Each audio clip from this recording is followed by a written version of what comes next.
It's time to put on your best suit jacket, get a crew together, and start acting all slick and cool because we're doing a heist. We're doing a heist in Vegas, baby.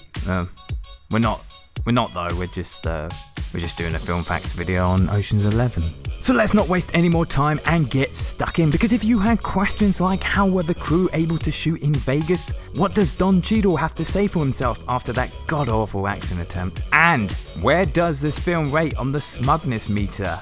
Oh shit. Oh, it's off the fucking rails!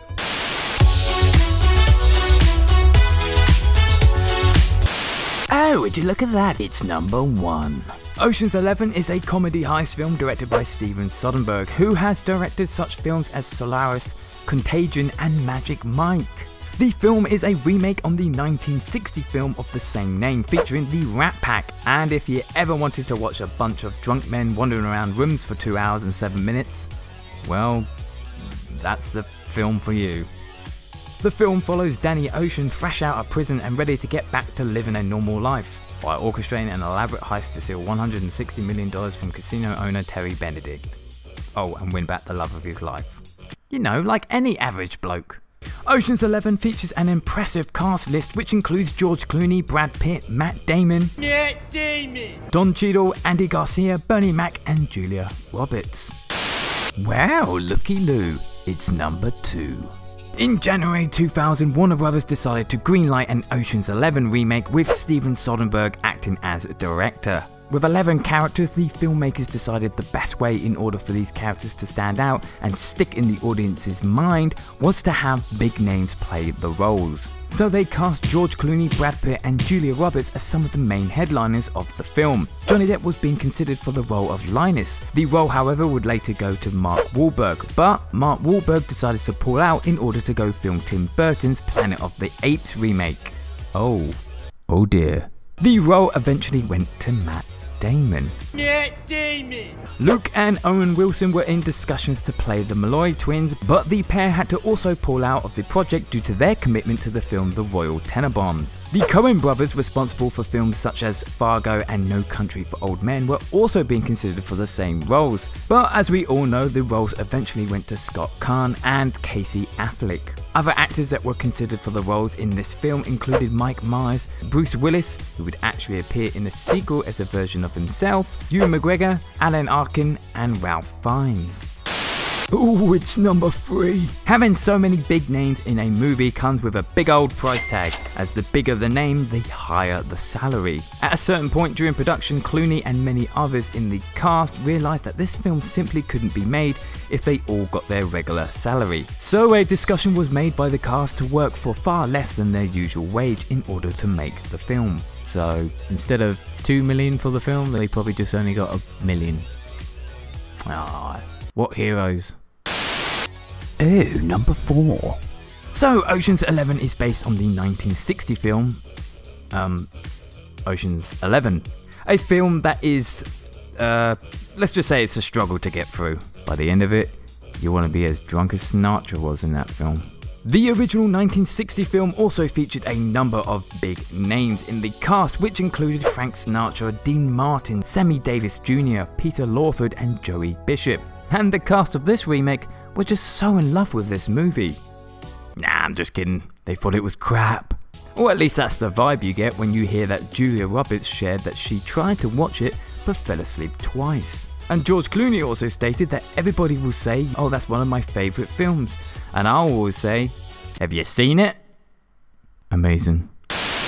I got 5 on it. Oh, copyright strike. Ocean's 11 features Don Cheadle doing a Cockney English accent that only Dick Van Dyke could be proud of. I mean, it was the worst Cockney accent ever done. When the film was released, critics did not hold back in slamming Cheadle for his accent, and Don Cheadle himself admitted that he too thought it was a pretty bad attempt. In the following 2 sequels, Ocean's 12 and Ocean's 13, Don Cheadle's character explains the importance of a good fake accent to Tess, and is reading a book on speech and diction, using it to pull off a passable American accent. Just a shame he didn't read that book on doing a good Cockney accent. Nah, you're alright, Don Cheadle, but please never do that again.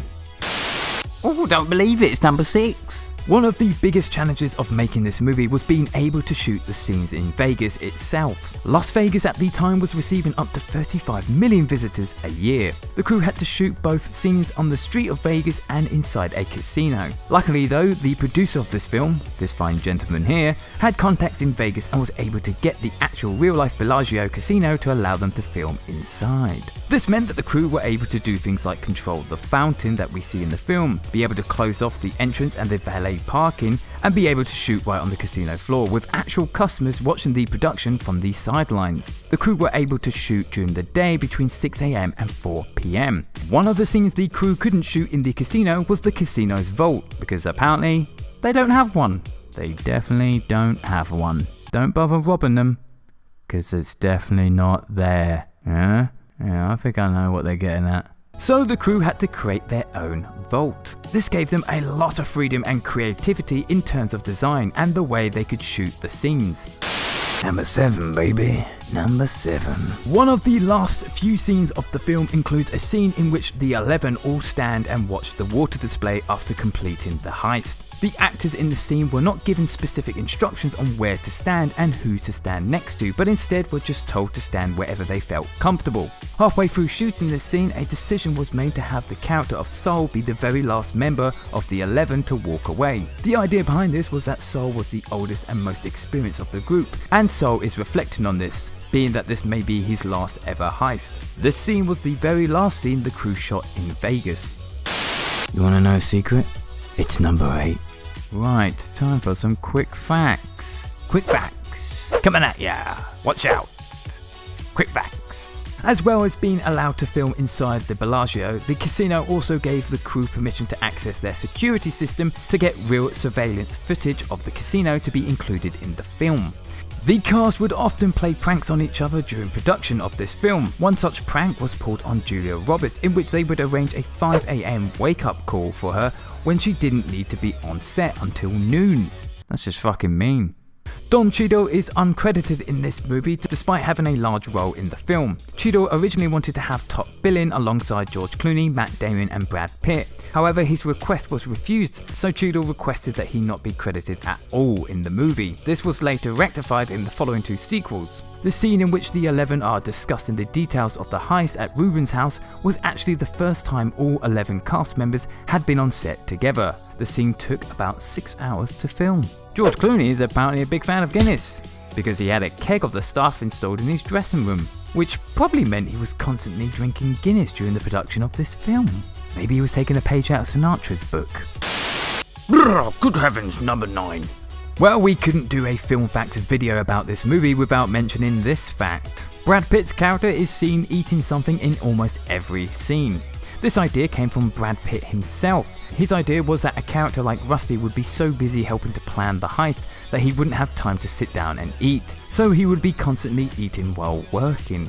This leads to a little gag at the end of the film in which Rusty is seen eating while waiting for Danny Ocean to get out of prison before he gets heartburn and decides to throw the food away. It's a bit of a waste. I say, old chap, it's number 10. The film was released to some pretty decent reviews. Currently, Ocean's 11 holds a 82% rating on Rotten Tomatoes. Empire magazine gave the film the position of the 500th best film, out of a list of 500. Is that a compliment or an insult? Ocean's 11 spawned 2 more sequels. Ocean's 12, which sees the group in Europe. Why do sequels always go to Europe? And Ocean's 13, in which the group are back in Vegas, baby.